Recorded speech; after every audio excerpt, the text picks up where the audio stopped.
Hi everyone, welcome to Frankenstein's Fabrics Mystery Block 12. This month is August block, and this is the one where I spoke about in the last video where I picked the block. Now the reason being is that it is very similar to our Disappearing 9 patch in the cutting, material selection and cutting and assembly to a degree. So I just figured this one would be nice to just dovetail in straight away from what you've done last month. So first things first is fabric selection. So we will be cutting 9 squares again to create this block. Now it is a star block. Now there's 2 alternatives with this one, up to you which way you go. I'm going to keep it structured, but you can also do what they call a wonky star. So I will talk about that in a sec, but the first thing first is you need to decide what color your star is going to be, because that is the center square that you cut and then all of the small pieces that you will cut to make the points of the stars. Now I'm going to go with black for mine, mainly because I want it to be really sharp in the center. I also want my black to make more sense with, so I keep looking over because my blocks are here on the table beside me, so I'm just referencing what I'm doing. My other 2 fabrics that I want to go with this, because the other 8 squares that are going to be around my black center, I want them to be matching, so a coordinating thing, but I also want them to not interfere with each other, I guess distract from each other. So I'm picking my lightest orange because I really love this color, and I'm picking my light gray background with the orange pumpkins and the black cats. So this is the 3 colors that I'm using because they're all in this thing, this fabric. If I wanted to create a star that was 1 solid color in the center and then pick 8 other fabrics, I could do that too. Same as we discussed with the Disappearing 9 patch. You have 9 squares, you can create a scrappy block, you could create diagonal pairs, horizontal and vertical pairs. That is totally up to you. The only difference that we have here is that we are also going to be cutting 8 smaller squares. So the notes will be in the group along with the video link, so just check that before you go ahead and cut anything. So I'm just going to get prepared here, and I'll move the camera around and we will get started. Okay, so here we have a very similar layout to what we were looking at last time, which is our 9 squares. Now the only difference this time is, because we're not going to lose seam allowance by chopping it up, we are now cutting it 4.5 inch square. So 4, 8, 12 is our 12, and then the extra 1.5 inches that is in there is the seam allowance that disappears into here, and then when it disappears into the side of the stashings. So what I've got in front of you is one option for my layout. My other option is to put my prints in the corner and have my star be the gold, like the black on the gold. But I kind of don't like how that looks. To me it feels like it's a bit flat, so I'm going to do it with the print with the stars. So as you can see, I've got my 8 squares here. Now I have cut these at 2 1/4, which is essentially half of my 4.5. I thought about cutting them at 2.5 so that the point of my star overlapped, but I felt it was a bit too big. So this is something where you can play with the angle of your star points. And this is what I was talking before about, whether you wanted to have them structured like what I'm doing today, or whether you want to do them wonky and have them whatever angle you see fit. So because I'm using black, I have to mark my squares with chalk and a white chalk so I can see what I'm doing. Now this is the Clover Chaco liner. It's basically like a modern version of the chalk wheel that used to be around. Now I don't know if you can actually see, there's a little set of teeth just in there, and they wheel along and draw the line on our fabric. Now you've got to get which direction. That is my chalk lining. So I'm just going to draw all those up. Now if you'd like one of these Chaco markers, I do have them on the website, and there are 4 colours available. I love them because you can get them super close on the ruler, and it just means that you're more accurate. Now I'm not super duper worried about accuracy because I am literally stitching a diagonal, which I could probably eyeball considering that the square is so small, but I will draw the lines. So what I want to do is I want to draw the lines on all 8 squares, and then I want to place them on my print fabric and then work out which way my star is going to go. So if I was to stitch on this line here, my star point would be in the corner of this print when I do my stitch and flip. If I wanted to do the wonky ones, I wouldn't have it so accurate here. I would come in and shorten it, extend it.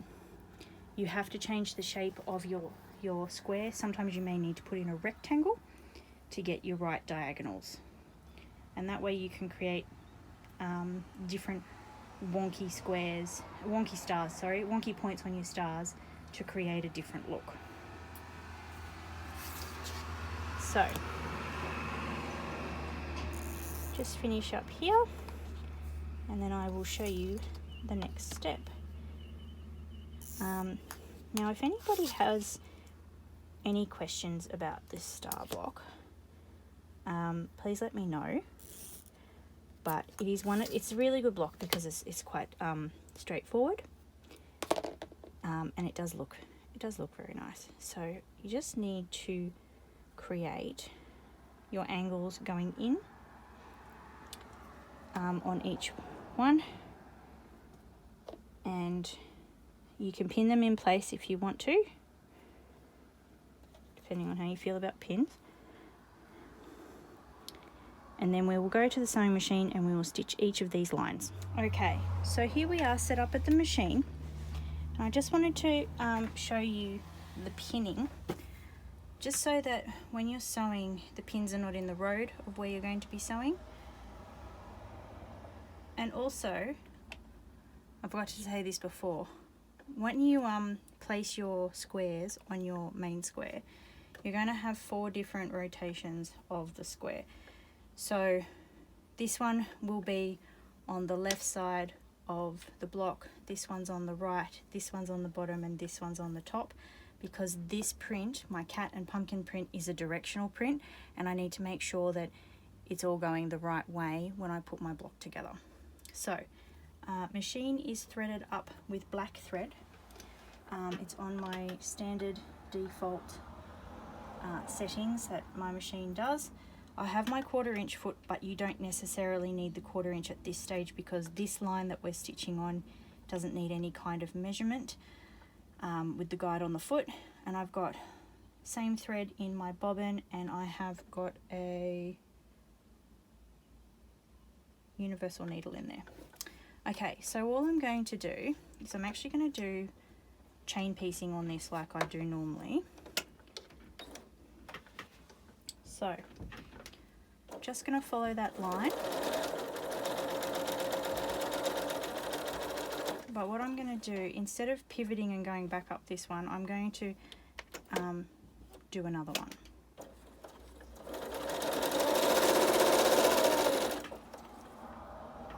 Just because what I want to do is concentrate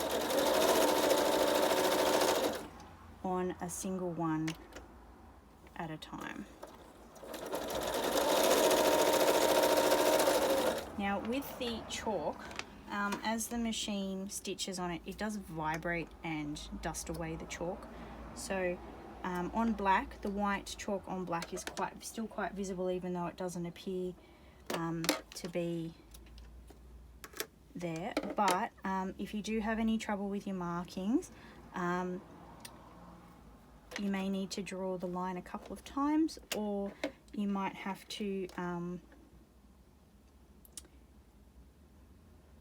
make sure more chalk comes out of the wheel. So if you go over it a few times, what will happen is that there'll be more chalk there, so when you vibrate some of it off, it won't matter so much.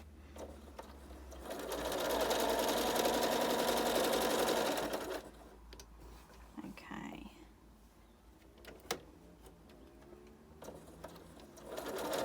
So you can see here the pin is completely out of the way of the foot and not causing any problems.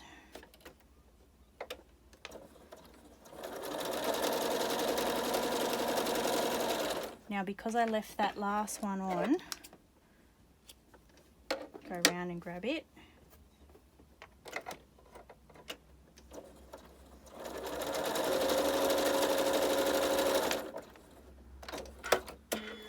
Okay, so now you can take all your pins out, separate your units,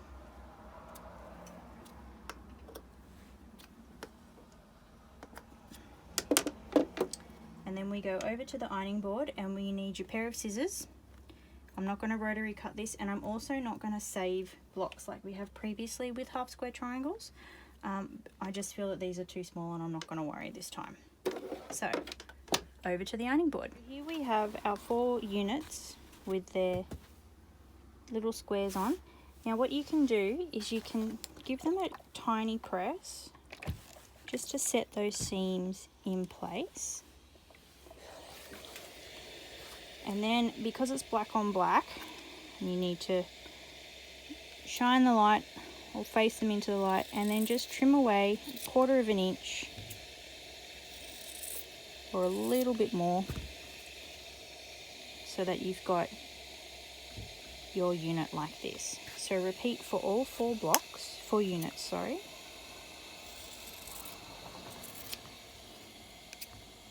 Now you can do this with a rotary cutter, but because they're so small and literally 1 cut of the scissors is the length of the square, I'm not worried about how accurate this is.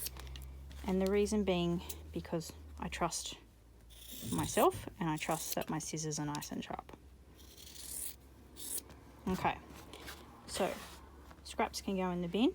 So now what we need to do is press these out.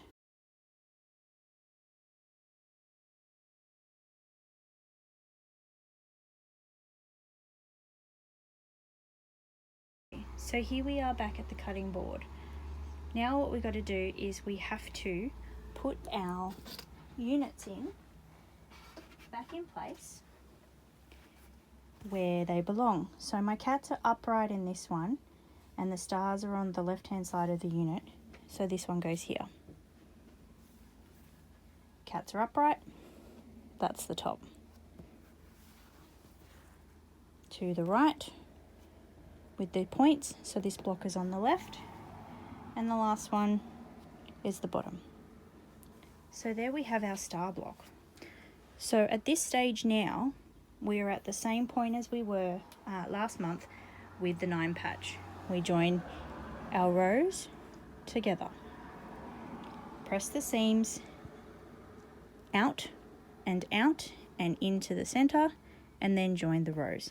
And this is why I decided to do this one this month rather than pick a mystery one, because this was so similar.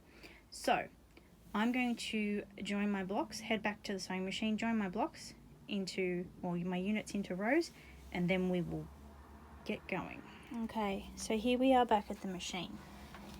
Now, one thing you need to make sure of with this is that when you transfer from one position to another, so from the cutting board to the sewing machine to the ironing board, you need to make sure that you keep your fabrics in the correct orientation so that you don't lose track of what you're sewing next. So this is part of the reason why I like this machine so much, is because I've got this big Perspex tray. I can actually lay my block out here and then sort of still sew at the same time, like it's not in the road. If you've got a table next to you or the ironing boards next to you, you can use those things as well, but this is just one of the perks I like with this machine.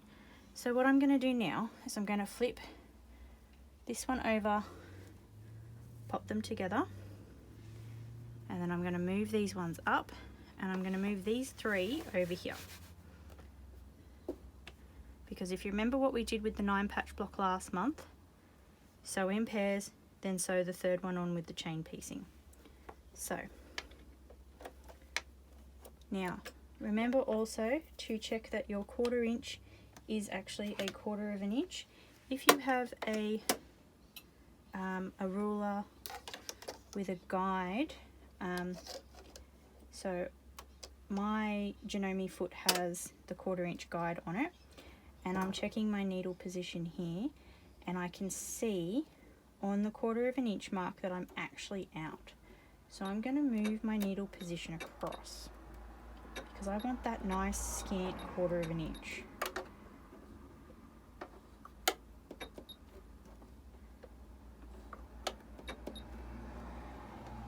Okay. So pop my foot down, needle down, and sew the first seam.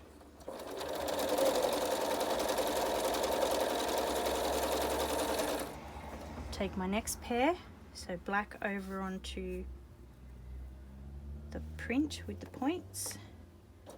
Make sure you keep those seams from flipping.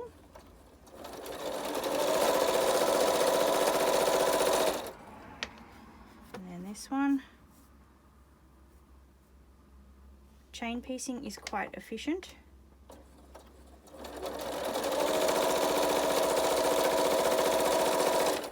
Now I'm going to go back and take the first one off, trim any threads. I'm going to open it up and look at its rotation and know what block has to be next.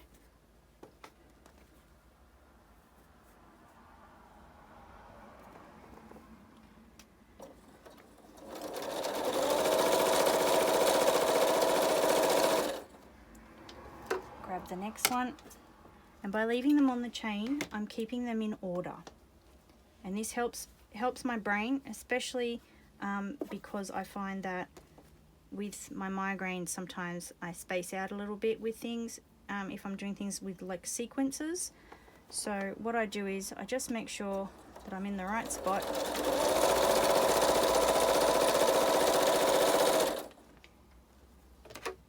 By minimizing the damage I can do. So this is the last one. Get it into alignment. Make sure my seam stays flat.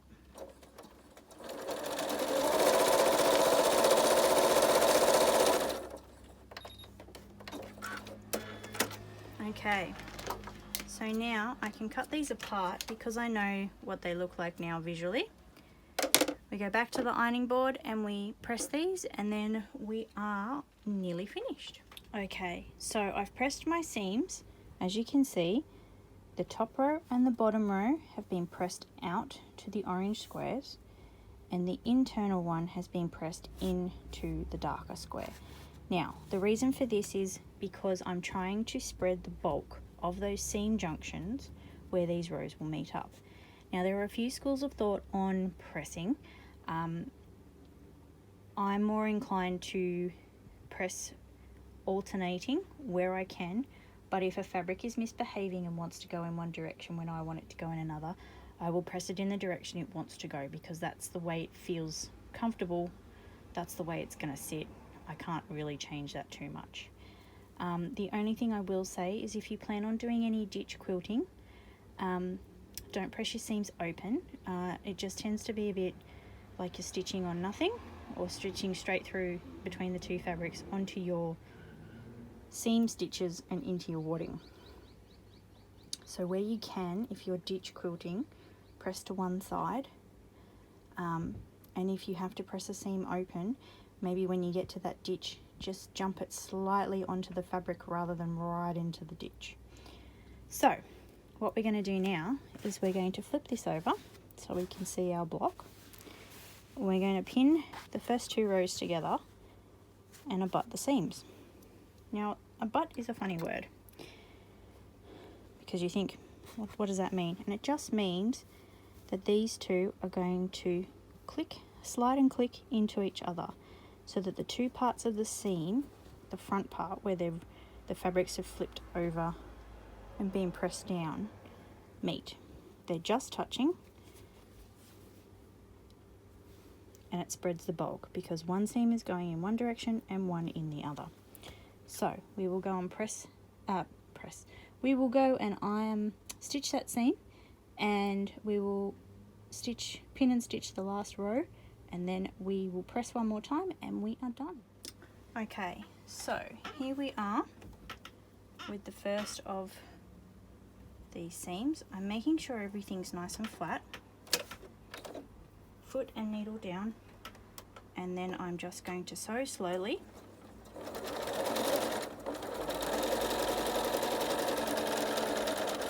Because I need to take that pin out.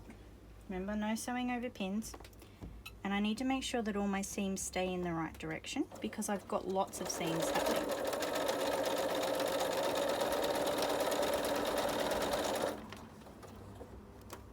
Okay.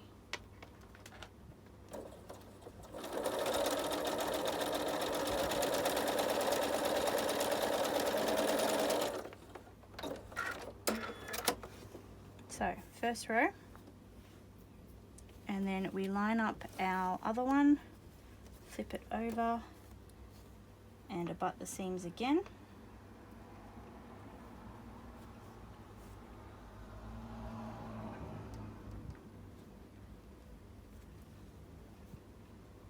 Line everything up, and go again.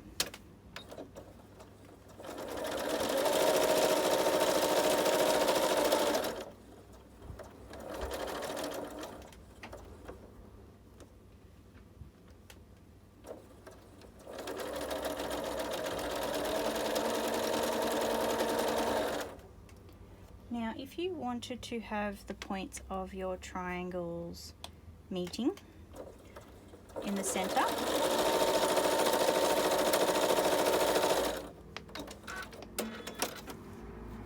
so mine don't meet in the center, and that is because I cut my squares the same size as my base square, and I didn't have them overlapping, so they were just touching in that center spot. So if you wanted your squares to overlap, cut your squares slightly bigger and stitch one on first, and then place the other one over the top. So what you'd have to do is stitch one on, flip it out, and then place the second square on. And so what you'll get is a tiny little overlap at your center point here.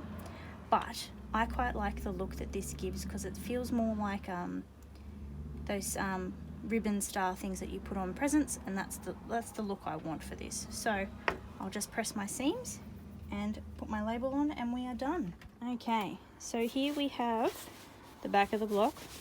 You can see that the seams are going in sort of like a curve. So what I'm actually going to do is I'm going to press everything into the center so that everything sits on these darker spots in the center, and that way I don't have to worry about anything else showing up.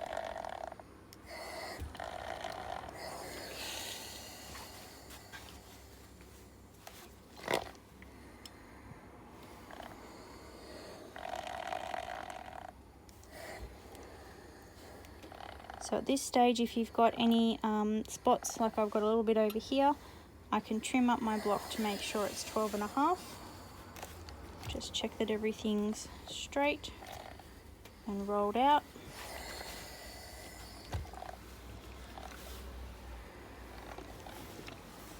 I can starch my block again if I wanted to, but it is ready to go. Okay, so here's our star block all done. I will leave trimming it up until I'm ready to do my sashings. I've got my label and my clip, and I'm good to put it with all of my other blocks. So I hope you enjoyed this video for August. If you do have any questions or you need some help picking fabrics or anything like that, please let me know. You can comment below this video. You can leave a comment in the Facebook group. You can send me an email or a direct message, whatever you prefer, and then I can give you a hand with whatever you need help with. So we are now at a point where there are only 4 blocks left to do. So we're going to have some fun in the coming months, and then when we get towards the end of the year, we will do a video about our sashings and our borders. So start to put your thinking caps on when it comes to your sashings, what you want to do, whether you want to do sashings as a plain colour, a print, whether you want to do cornerstones or you want to do small sashings or large sashings. Just start to have a think about it. If you've been following along with any of the other videos that I've posted, have a look at the first video of the maths methods, tips and techniques, and have a look at the graph paper run through, and maybe even draw your block up and just leave the 4 mystery blocks for the remainder of the year blank in your drawing, and then you can play around with that one, and then we can do some maths for that. So I hope you enjoyed this video. If you've got questions, please let me know. If you would like the Chaco liner or anything like that, I'll pop the link below as well. They also do come with refills, so if you need to top them up, they just screw apart. So this bit unscrews here, and then the refill you just screw back into the lid, and they're nice and compact. There are 4 colours. There's white, blue, yellow and pink. Oh, and there's also a silver as well, I believe. So if you wanted like a lead pencil colour, that's the way to go. So I use this on most things and on my quilting machine. It's taken me a while to use it because that was full, but you can see there it's almost time for a refill. But if you'd like one of those, I'll pop the link below as well. So hope everybody's staying safe in lockdown, and if you need any help, please let me know. Thank you for watching. See you next time.